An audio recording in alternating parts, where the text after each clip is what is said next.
Hello and welcome into another episode of Rolling with My Special Friends. Today we have an absolutely wonderful guy with us today, Mr. Robb Taylor. He is the head coach of Auburn University's men's wheelchair basketball team. He's also the assistant coach to the men's two-time gold medal winning wheelchair team, as well as a one-time coach of the women's that has won also one gold medal. I mean, I don't know how many. You got any room around your neck for any more medals? I would love to add as many more as I can if I continue to have the opportunity. Yeah. Wow. So tell everybody that's out there listening, now that we've kind of told them what we're in this story today about, is this wheelchair basketball. Tell me where the passion in your life, I mean, how does a guy even end up in a wheelchair basketball coach? Yeah, no, first off, thanks for having me to talk with you and to talk with your listeners and share a little bit about my story and more importantly about the sport of wheelchair basketball. So the path to coaching wheelchair basketball is not a normal path that you see most people going down. For me, it draws from family. So I grew up in Chicago. My uncle has polio and he's played wheelchair basketball his whole life. So I was introduced to wheelchair basketball at a real young age. And would go out and help out at his practices when I was growing up. And by help out, I mean, I'd jump in a chair and spin circles and try to do wheelies and, shoot the basketball and do what I could to just kind of shag balls and just be around the sport. I love sports growing up and played a bunch of different sports. So for me, that's how I got introduced. And from there, it just kind of grew. I went to the University of Illinois for my undergrad, and that's where wheelchair basketball was founded. That's also where my uncle had played wheelchair basketball in college. So the head coach there knew who my uncle was and just kind of knew me through him. So when I showed up on campus, I started volunteering, just helping out. I was towel boy, water boy, would jump in a chair and run in morning practice just to give us enough guys to run 2 full courts, and would do whatever I could just to kind of help out because I didn't want to spend all my time studying. I mean, who does when they go to college, right? Unless they know what they're going to do. And I just enjoyed being around the guys and being part of the sport. So for me, it started with family, started with my uncle, and laid kind of the groundwork for where I got to today. So it was water boy, towel boy, and then eventually worked my way up to be an assistant coach with both the men and the women's team that they have at the university. And then from there grew to coaching a women's team out in Phoenix, Arizona, the Phoenix Mercury, when I moved out there. Moved back to Chicago and coached a juniors team there, a bunch of high school kids. And all the while I was at Illinois, I got introduced to the head coach with the U.S. team. So that's how I first got involved with U.S. basketball was from Ron Rutlikens, head coach of the women's team. I worked with him, as you mentioned, the first gold medals with him in 2008 in Beijing with the women's team. And then Ron switched over to the men's team starting in 2012 and brought me with him. So I've been with him through in Rio in 2016. And then a couple weeks ago in Tokyo, we won our second gold with the men. So that's kind of my career path and how I got there. Now, in terms of getting to Auburn started a program. It's a fairly new program that we have at the university.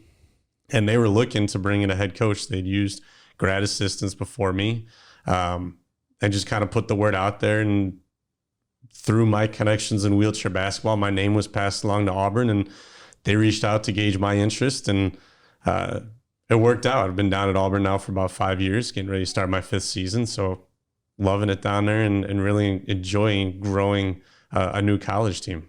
Well, and that's pretty special now to hear all those things happen. So let's back this up a little bit for people to understand. When you get that feeling and, like you said, you had an uncle and you learned to see what he was going through and have some challenges, but you also developed that passion for wanting to help people. For somebody that's out there listening that may have that same passion, when you decided that career path, were there college classes that you went and took? Did you go into Parks and Rec, or did you go into therapeutic type things? What did you do? Yeah, so my undergrad degree is in sports management. Recreation, sports, and tourism is the title of my degree, but it was more focused in sports management. And I went that route because it wasn't that I wanted to be a head coach for a wheelchair basketball team. I just wanted to be involved with sports. Okay. Growing up, I played soccer, I played baseball, and I played a little bit of basketball. So for me, it was I just wanted to be involved with sports. So I got my undergrad in sports management in the hopes that when I graduated, I would start working with a semi-pro team or a pro team somewhere, just doing anything. And come to find out, sports is a hard industry to break into unless you know somebody. And of course, in college, I had grand plans of making a ton of money. You're not going to make a ton of money, entry level gigs for sports. So when I graduated college, my first job wasn't working in sports. My first real job was a warehouse manager. I was a warehouse manager for Target, and did that for a number of years. And then moved over to Office Depot and was a warehouse manager for them before I finally got my job down at Auburn. In the meantime, I did go back to school to get my master's because I had interviewed for a couple other sports jobs and didn't get those. And when I looked at the candidate that did get the job, the one thing I was missing was that advanced degree, the master's degree. So I went back and got a master's from the University of Missouri. My master's is in positive coaching, but it's really a master's in education with a focus in counseling and psychology. So it played into what I wanted to do because I was coaching in Phoenix. I was coaching in Chicago. I was still coaching the U.S. team, but I needed something to help me kind of get my foot further into the door and help me with my career.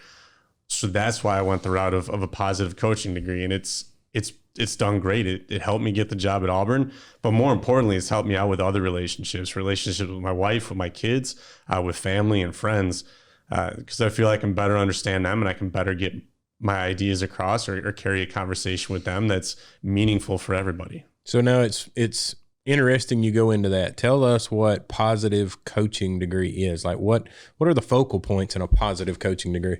So a lot of it is psychology based, positive psychology. And that can be anywhere from meditation to positive reinforcement or just your daily interactions with people and how you keep the conversation more positive, right? It's a positive coaching degree. So through that, I learned that as you coach, it's better to lead with positive reinforcement than it is just to yell all the time. Right. I think along the way, people fall deaf to the fact that you're just yelling all the time. So if you use it sporadically, and this was kind of taught in the course, if you use it sporadically, it'll have more impact in what you're trying to do or what you're trying to say. Right. Some of my athletes can probably attest to the fact that I don't yell all that often, but when I do, they listen. My kids can probably attest to that too, that I probably don't yell at them as much as maybe some other parents do. Or maybe they'll say, man, now he yells all the time because that's all that they remember. Right. But it's just, it's a mindfulness background that allows you to kind of be able to move from one aspect to another and hopefully not carry any anger or resentment from one thing you do to another. And from a basketball standpoint, it's teaching the next play. Whatever just happened, you can't fix it, can't correct it. Right. So you got to move on to that next play. You make you miss a shot, hey, no big deal. Get back and get a stop on defense. Right. And then we just add from there. So it's really helped me out in all aspects of my life. Okay, so we got into the positive coaching aspect here. Now since we've told people that we are coaching a men's basketball team at Auburn University, put that same degree into that team. As you said, your players sometimes say that you yell at them sporadically and then sometimes you don't. How has it made any difference coaching a person in a chair versus a normal person out there playing a sport? Not to me, it doesn't. Okay. I mean, to me, they're all athletes. And right. If you're going to play for me at Auburn, or even if you're going to play for me with the U.S. team, there's a standard that we need to play by. You know, you're not going to come to Auburn and expect to play rec ball. You're going to a major university, so you're going to be treated just like any other student athlete on campus, whether it's Coach Pearl's basketball team or Coach Harrison's football team. We want to win games. We're not there just to feel good and play a little bit of basketball. We're there to win games and be competitive. Sure. So the way that I treat my athletes, I don't think is any different, whether they're in a chair or standing up. We're there to improve. We're there to win, and that's the way I teach them. And I think you can even go back and talk to some of the kids that I coached even in the high school level. I treated them the same way that I thought that they should be treated if they want to continue to play in this sport and excel in the sport. Right. So it wasn't, hey, let's make things easier for them and let's just help them along. It's no, let's challenge them. Let's try to get them better. They're here. They're athletes. They want to compete. They want to win. Some of them just want to be out there and be active. Right. But it's learning kind of what drives each one of them and helping to push them towards their goal. At the same time, trying to achieve a team goal, whether that's to win a championship, to win conference, whatever that goal is. Now, and I've understood over the years of following other coaches as well as genders that there's a little bit of different aspect of coaching a girl versus a boy. Can you relate to that a little bit with a positive coaching degree? Yeah. So I've had the experience of coaching both U.S. men and U.S. women. I've coached recreation women. I've coached, been an assistant coach with collegiate women and collegiate men. And there is a difference between coaching men and coaching women. Women want to know more of the why behind why you're doing something. And they're more technically sound than men are. Men kind of take the approach of, I'm stronger than you. I'm just going to push through you, or I'm going to push around you. Right. So it's, to me, you have to understand that a little bit when you're doing coaching, but at the same time, you want to try to blend the two together. You got to teach the technical aspect of it to everybody, and explain the why of why you're doing that. And then at the same time, you got to be stronger than whoever you're playing against. You got to be able to push faster than whoever you're playing against. So it's trying to meld the two of those together and try to find a happy medium, but understand that whoever you're working with, regardless of gender or age or whatnot, it's making sure that you're explaining what you want to do, and then you can get the buy-in from your team. Right. And it seems to be, I followed other coaches over the years, it seems to be that a women's type sport or a girls sport in high school, that you want to lay more of the praise on that side with that group and make them feel really special, as versus the men. Sometimes you can, like you said, get on them when you need to, and then they understand that. But it seems to be on the female side, you don't want to get on them as much. I think it all depends on your relationship with that team. Okay. I feel that each team that I've coached, regardless of gender, if I need to get on them, I'm going to get on them. Right. And I think it's the relationship that I built with them over, however many practices we've had or years of working with them. It's, everyone understands or should understand that it's not personal. If I'm going to get on you, it's not personal, and you shouldn't take it personal. What I'm trying to do is draw the best out of you. Correct. Because the best out of you is going to be the best for the team. So I think from a gender standpoint, it really shouldn't matter if you've got that relationship. Now, high school girls, high school boys, that may be a little different. I haven't had the opportunity to coach high school women at this point. Right. Okay. Well, and I guess that all falls back to the old saying of these kids don't care how much you know till they know how much you care. That way, when you lay it all on the line to them and show them you care about them, then you're able to get on to them because they know that he loves me anyway, and it's not a personal thing like you're talking about. So we've walked people through this a little bit to kind of understand the university side of things. I want to know, and everybody out there listening want to know, if I'm a prospective person trying to come to Auburn University to play wheelchair basketball, how in the world do I make that happen? What's the way to get in touch with you? Do I just go shoot hoops in the yard and you drive by and see me, or how's that happen? Yeah, I mean, there's a number of different ways to get recruited to Auburn or any of the colleges that are out there. The unique thing about wheelchair basketball is we're not as big as high school basketball or AAU basketball or any of those other circuits. Wheelchair basketball is kind of a close, tight-knit community. So there are junior teams spread all across the country. What I'll do is I'll go out to different tournaments throughout the season and watch games, talk to kids, talk to parents, talk to coaches. We also have a yearly summer camp on campus where any kid from across the country can register and attend our camp, which is another great way to be seen if you don't think I know about you. Right. Or the last way is contact me. Email me directly, reach out to us on any of our socials. We've got a website that's got a questionnaire on there for prospective students that are interested. So if you don't think that I've seen you, or if I haven't been out there to see a game, or you don't think I've talked to your coach, and you're interested in Auburn, and by all means, reach out. My email address at the university is rjt0012@auburn.edu. And then you can hit us up on socials. We've got Facebook, Twitter, Instagram, and even TikTok. And that's Auburn WCBB is our handle for all four of those. So reach out to me if you've got any questions, and invite me to a tournament. Let me know when you're playing. Shoot me some video and send me some video. If I don't see you, doesn't mean that I don't know about you. I have a pretty good feel about most junior athletes across the country, but there's sometimes that I can't get out to California to watch some kids out there. Right.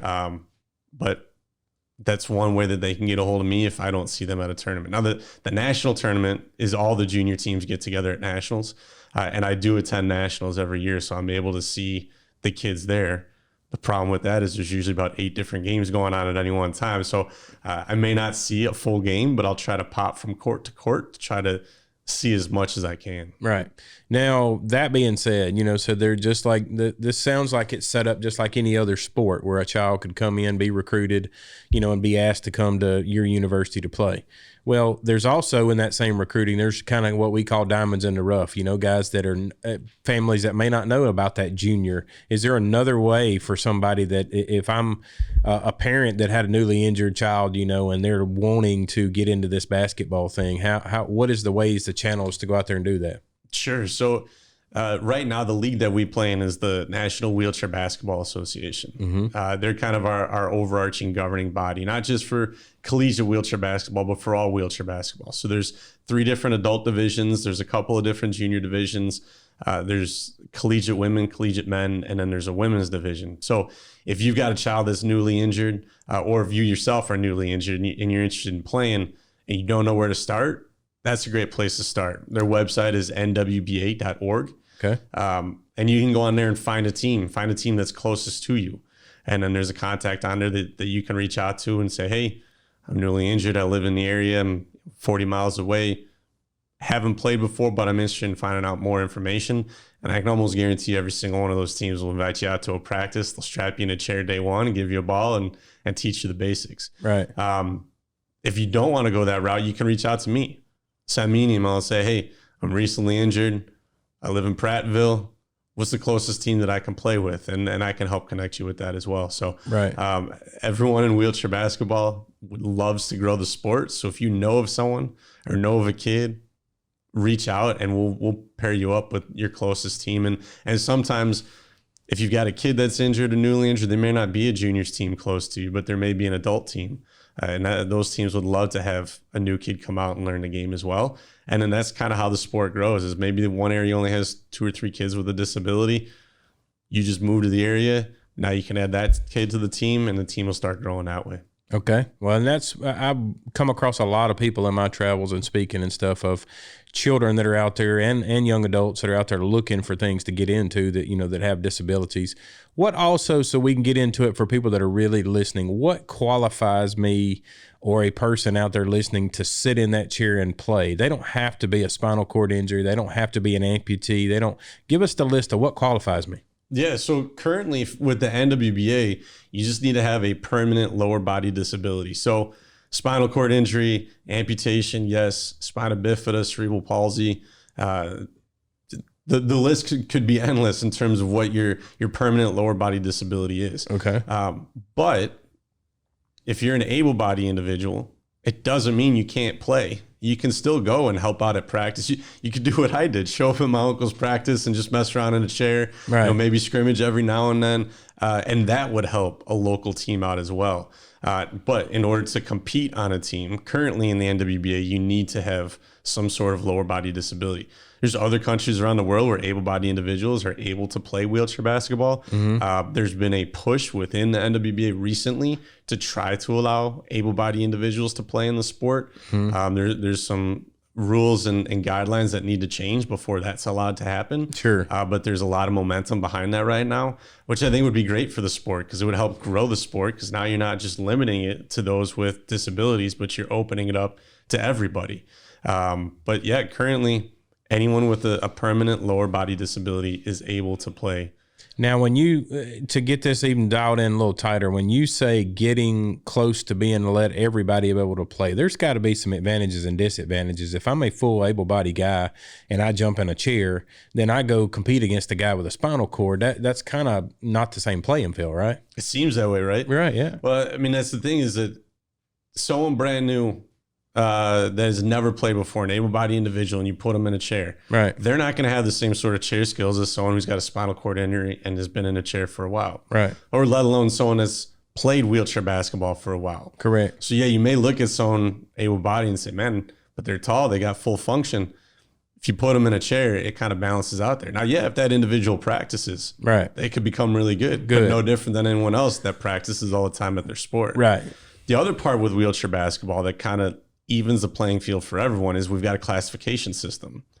So what classification does is it tries to make sure that no matter what your disability is, there's a place for you on the court. Okay. The way classification works is the more disabled you are, the higher your level of injury, the lower your classification is. Lowest classification is a 1.0. Okay. Currently, the highest level of classification is a 4.5, 4.5. Your 4.5 is going to be someone that's got an amputation, one leg below the knee. Okay. Someone that's got something like maybe drop foot, or they've had a number of different ACL surgeries where they're not able to play able-bodied sports anymore. Someone where you look at and you'd be like, oh, that looks like an able-bodied individual, but yet they've got some sort of disability that you just can't visually see. Right. So they play at a classification of a 4.5. Right. And then everyone else is given a classification between 1 and 4.5. Now, as a coach, I can only play 14 points out there on the court at any one time. So it's not like I'm stacking my team with a bunch of amputees that are 7 feet tall and they're going out there and just dominating. I have to balance my lineup that I'm playing with the 5 individuals on the court to get up to 14 points. So that's where the other argument is, well, an able-bodied individual, they're probably going to be tall and they'll be able to dominate, but you're not going to be able to play 5 able-bodied individuals at a time. Right. And there's also been talk on, do we change the classification of an individual with an able-bodied individual? Do we label them as a 5.0? Right. So there's been a lot of talk, a lot of chatter behind that, but that's where wheelchair basketball allows someone with a high spinal cord injury to still be able to be just as valuable and compete just as hard as someone that may be a single leg amputee. Now, I've just now started following this, but I really enjoy the part that they've take a scoring system and not allow, as you said, get 5 stars out there playing against a 1 star. You know, this is not Alabama football versus everybody else, right? You know, where you get to play all the good players and nobody else gets them, you know, kind of thing. So dial us in a little further to Auburn University specifically is where you are the head coach at. When I'm recruited there and I'm coming there, what is that process like? If I'm the guy, like you said, from Prattville, Alabama, and you've recruited me to come there, are there scholarships? Do I go out there and look for academic scholarships? Does a university have a scholarship? How does that work? Yeah, great question. And that's usually one of the first couple of questions I get from parents or recruits when I start talking to them is, hey, how can you help us out financially? Right. That's the biggest hurdle for anyone going to college is how can you help me out financially? So getting recruited to Auburn for wheelchair basketball is probably maybe the same as getting recruited to Auburn to play other sports. Mm-hmm. You know, once we get interested in someone will start talking with them. We'll get them, encourage them to apply. I mean, that's the first step is you've got to apply to the university to get in. But then from there, it's getting them to come down to campus for an official visit, take them around, show them around. But then from a financial standpoint, it's, we're limited in terms of the scholarships that we have available to the team. Mm-hmm. We've done a great job of trying to grow the scholarships that we have. And we've got a great relationship with the university that's helped us out with some out-of-state tuition waivers. But, you know, that's, as a new team, that's kind of where we're falling short with some of our competitors is we just don't have the funding or the dollars to hand out like some of the other programs are that have been around for, you know, Illinois has been around since the very beginning. They're pushing what, 60 plus years of wheelchair basketball, which means they've got a great alumni network. They've got a university that supports them. And then there's other great programs across the country that have done a great job with funding. So, you know, for us, we've raised money through different fundraisers, through different donors and donations. But we're limited in terms of what we can offer out to scholarships. So if you look at our team right now, we've got 10 guys on the team currently. We only have 1 from the state of Alabama. Everybody else is from out of state. You know, we've got 2 kids from the Seattle area. We've got 1 from Philadelphia, Cincinnati, Cleveland, Atlanta. We're kind of spread out all over the country. And those are kids that we try to help out as best we can to get them to come to Auburn. We're not a cheap university to go to, whether in-state or out-of-state. Right. So we do what we can to try to offset some expenses. Right. But we can't offer at this time full ride scholarships. That's something we'd love to do in the future, and that's something that we're trying to work with different sponsors and donors. But that's just not where we're at currently as a program. All right. So follow everybody out there listening. Follow us into how do we help the program? Like, show me the path to get us there. Is it sponsorships? Is it, you know, donations, privately, companies? Would you put a banner up in the basketball arena if we sent you one, or how does that work? I mean, we don't say no to anybody. I'll tell you that. So we've had different fundraisers that we do. We've got a group down in Mobile that does a fundraiser for us. We do a golf outing every year. The university's been great with their annual giving day, which is Tiger Giving Day. It happens usually towards the tail end of February every year. That we've got a number of different people that donate to us through Tiger Giving Day, and it's helped us out with a number of different projects. Scholarships have definitely been some of those projects.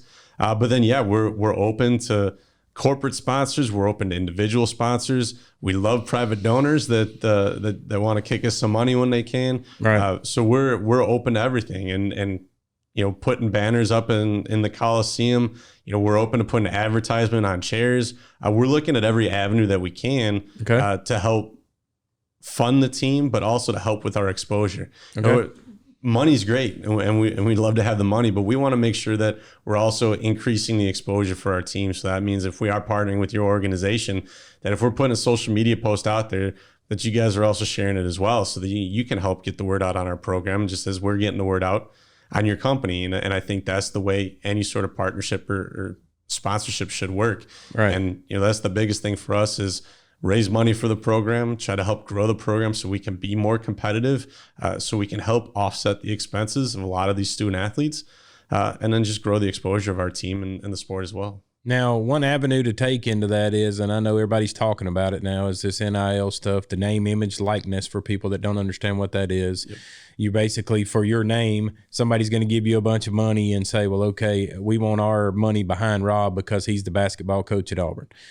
Is there an avenue for players that are, like we're talking these out of states? If I had a guy that came from, I don't know, Philly, and his name was Philly Cheesesteak, do you try to help them get somebody from their local community to help send some money with them to the university? We do what we can to help our guys out. Right. We don't have I don't have a strong network in Philadelphia or Seattle. Right. But we support our guys if they want to go out and seek that on their own. Right.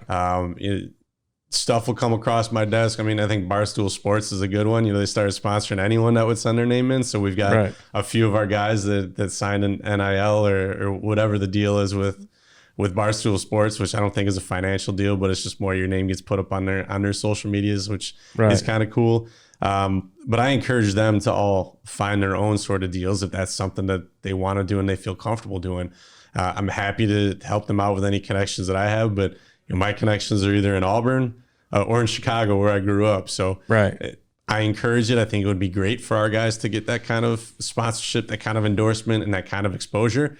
So we'll help and support in any way we can. Well, now in that, and that's kind of what I was getting to, is this. I know in some sports they don't want to push it as much because, say, football, they don't want to say, we can't go out there and be looking for a Pizza Hut to sponsor our quarterback, but if Pizza Hut comes to him, then it's okay.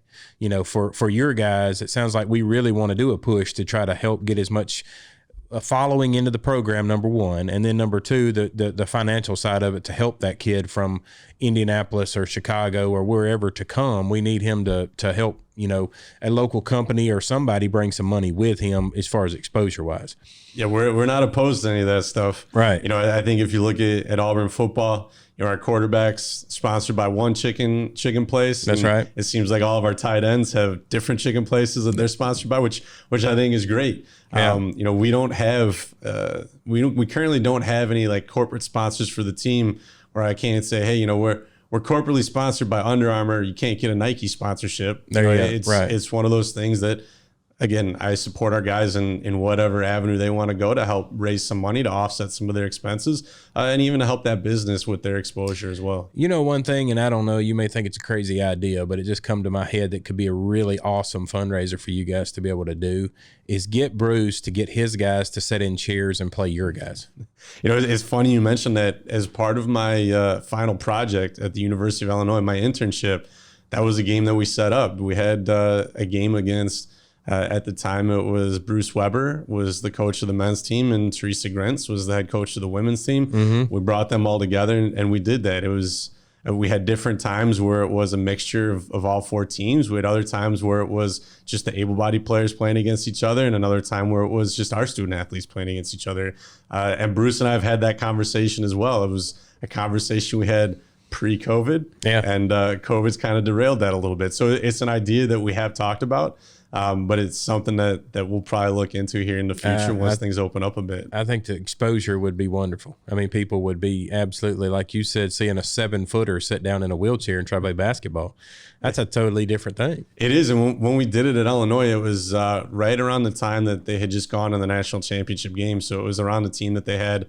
Hey, and I may be dating myself, and people down here may not know about Illinois basketball, but it was around the time that like Darren Williams, D. Brown, and James Augustine were on the team, and we did have some of those guys come out and sit in chairs. And at halftime we did a 3-point contest where the guys, able-bodied team stood up, our team was in the chairs, and it was one of our guys in the chairs that won a 3-point contest. And wow, it was probably the biggest crowd that we had seen in Illinois wheelchair basketball game at that time. We probably had a couple thousand, 4,000 or 5,000 fans come out, and they came out to see the able-bodied team, but they came out to support us as well. So that's definitely something that we would love to do with Coach Pearl and his team, and even Coach Harris and her team, and see if we can get it done.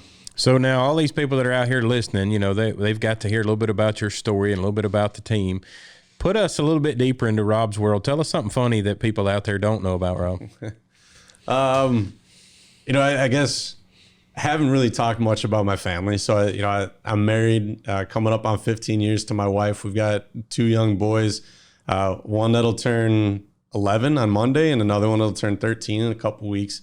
And when we moved down here, we moved down from Chicago. And one of the great things about Alabama is it's warm year round.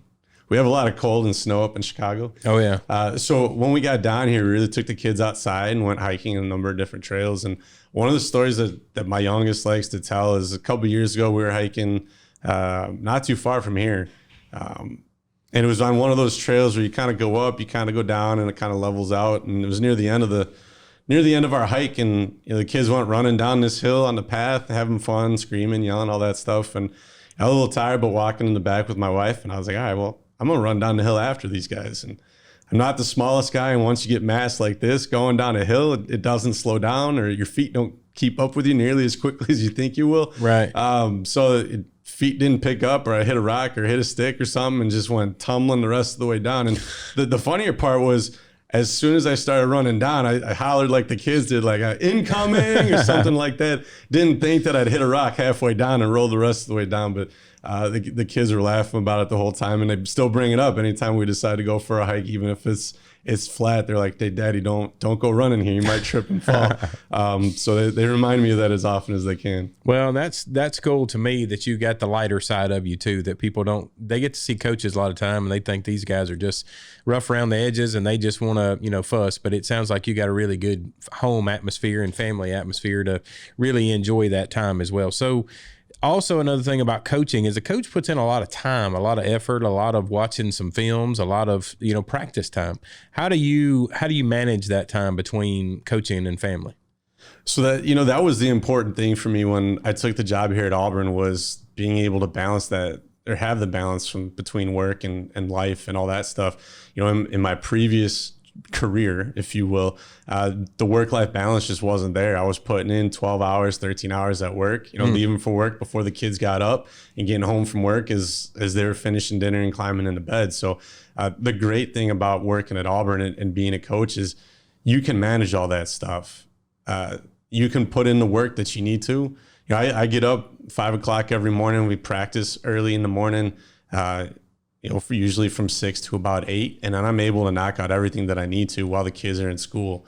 I'm able to go home when the kids get out of school and hang out with them for a little bit. And then if I need to do more work, I do that after dinner, after I've been able to spend time with them. It's also nice to kind of have weekends free when we don't have tournaments, to be able to hang out with the kids, to go to tailgates, to do stuff across campus. I'm able to go to soccer games and basketball games and football games and spend time with that. It's great to be able to have family vacations. In my previous career, all my vacation time was used to travel with the U.S. team. Oh, wow. Any training camps that we had and I had to miss work, it was vacation time that I was using. So now it's great. It's great to drive 4 hours down to the beach and be able to take an extended weekend with the family. So I think with coaching, you can put in a ton of work, but you can also carve out enough time for family. And for me, that was the important part with taking the job, was understanding that I can take 5 hours a day to spend with family as opposed to 5 minutes seeing them as they're getting ready to go to bed. So that's been a blessing for us as well. Well, it sounds like to me, everything you've described so far of working at Auburn, it's your dream job. It definitely is. I mean, it's been a challenge, right? To start a program and grow a program. There's definitely been a lot of rough spots. It would be easier to take over an established program. All you have to do is worry about coaching. But I've enjoyed the challenge of building a relationship with folks on campus, getting the word out about our team, doing podcasts like this where I can help increase the exposure as well, because now I'm starting to see kind of the fruits of that labor, the knowledge that people have on our program across campus, the respect that we're having, and then, I mean, even the exposure that we've got, the picture of me winning the gold medal that got shared, I don't know how many hundreds of times from our Facebook page, has really helped out as well. So I've enjoyed all the hard work, and there's still a lot more to go to get to the level that I want us to get to, and I believe we can get to. Right. So I'm ready to keep working.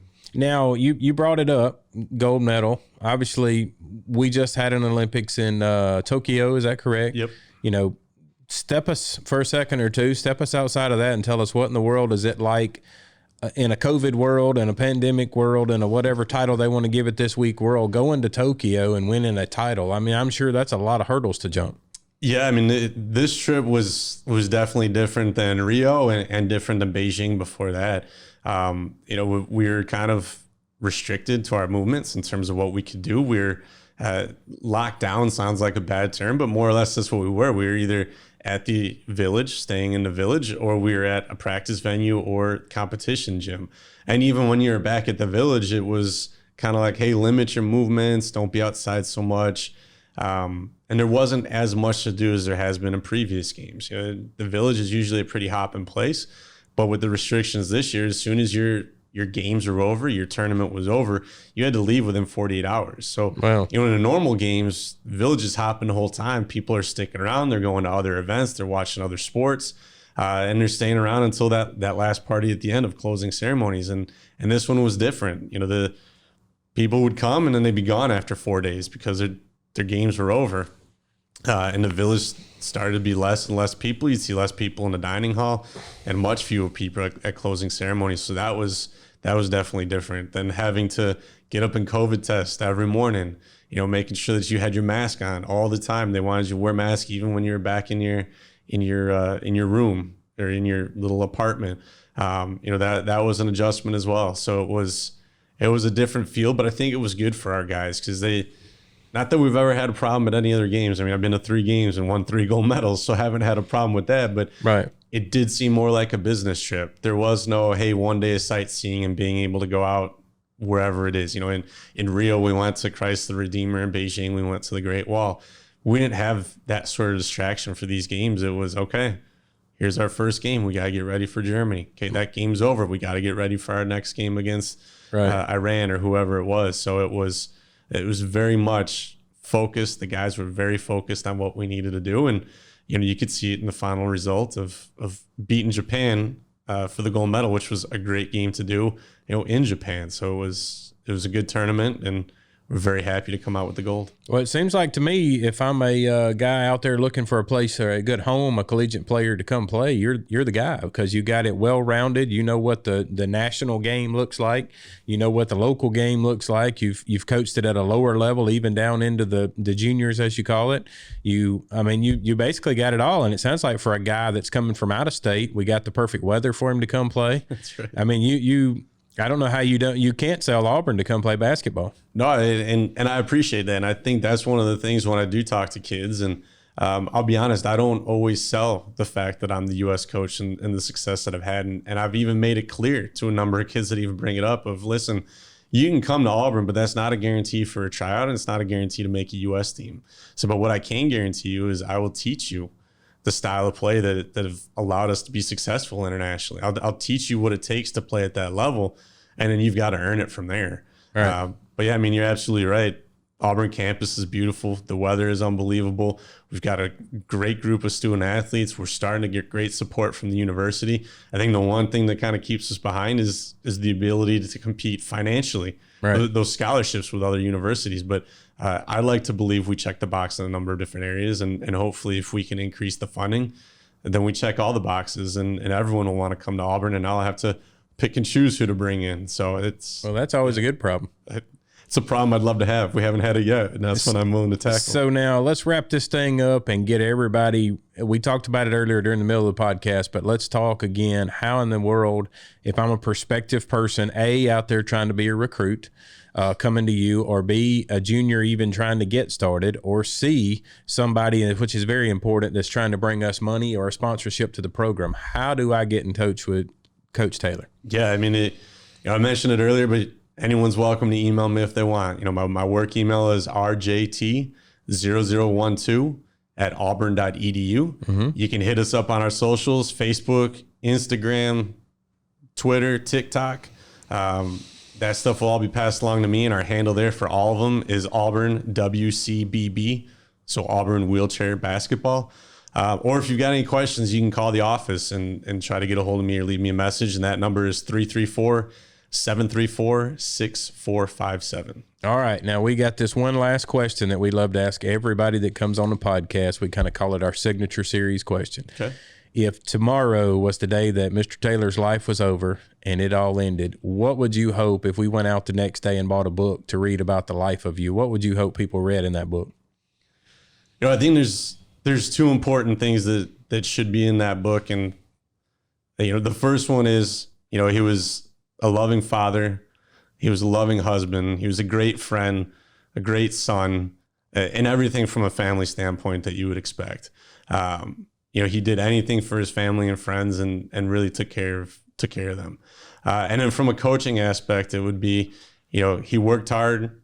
He demanded a lot out of us, but he was honest and he was fair. And he did what he could to make sure that we were successful both individually and collectively, and always put what was best for the group ahead of himself. You can't explain it a whole lot better than that. It's pretty special to have you on the program today. We really have enjoyed having you here and telling us about Auburn University basketball. Everything that I've heard, I don't know, you guys that are out there listening, moms and dad and prospective college players, I don't know if I'd want to go play anywhere else in the country, because you got a great coach that knows the game well. You got a great atmosphere to come play it in. He's going to teach you what you need to know to get to the next level to play that international ball. So I just don't know where I'd want to go anywhere else. Well, I appreciate that. And, if I'm going to sell Auburn one last time, it's going to be this. We practice and we play in historic Beard Hughes Memorial Coliseum. So the building that Barkley built, Charles Barkley's home, is where we play. I'd love to be able to sell that place out. And by sell it out, I mean free tickets for everybody, because all of our games are free. Wow. But anytime you're on campus and we've got a tournament, come on by and check us out. And I think once you walk into that building and you understand the history of that building, that kind of helps sell our program as well. Last thing to touch on, how do we get a schedule? We've got it posted on all of our social medias. It's also on our website. Our website is auburnadapted.com. And we've got, our first tournament coming up. We've got 2 home tournaments here in the fall, October 23rd, 24th, and then in November 20th and 21st. Those are both home tournaments. Again, games are at Beard Hughes Memorial, and all games are free of charge. Okay. Well, we thank you very much for coming on, hanging out with us. We appreciate the time. Everybody out there that's listening, go out there and check them out and support them any way you can. Visit the website. Even, I don't think Coach Taylor's opposed to you coming to visit the campus. Come down there and shake his hand and show him what you can do to help their guys out. For sure. Stop by, say hi, and give me a heads up. But thank you again for having me on. Thank you for your listeners for taking the time to listen, and War Eagle. Yes, sir. Thank you for being here.